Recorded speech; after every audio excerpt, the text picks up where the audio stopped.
Mesdames, Messieurs, bonjour et bienvenue sur notre chaîne YouTube. L'information vous place au sommet du monde.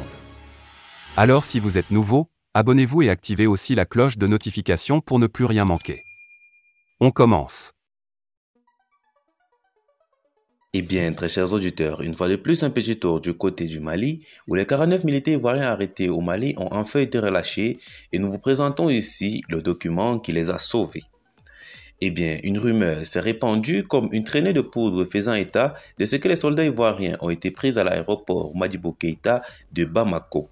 Selon certains activistes maliens, ces soldats ivoiriens seraient sur le sol malien pour commettre une infamie. Selon une source proche de l'état-major ivoirien, ces soldats sont bel et bien en mission régulière. Il s'agit en effet du 8e détachement du contingent de la mission des Nations Unies au Mali, en abrégé MINUSMA. Selon une source malienne, ces soldats ont été mis en garde à vue durant quelques heures, le temps de mener une enquête et comprendre leur présence sur le territoire du colonel Assimi Goïta. Selon France 24, ces soldats ivoiriens qui ont été mis en garde à vue ont finalement été libérés en début de soirée, ce 11 juillet 2022.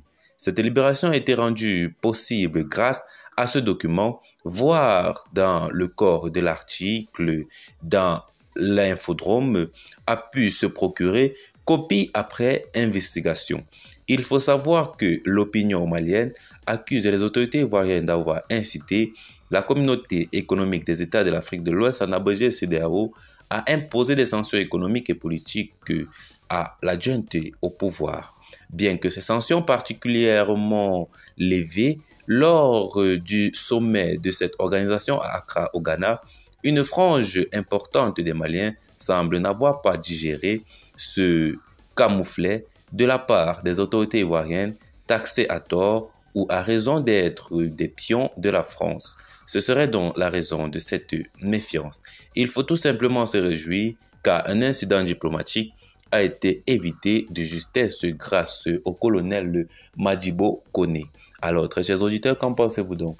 Laissez vos avis en commentaire, partagez la vidéo avec vos amis. Si vous l'avez trouvé notamment intéressante, abonnez-vous à la chaîne si ce n'est pas encore fait. Et retrouvons-nous très prochainement pour de nouvelles notes d'information. Bye bye.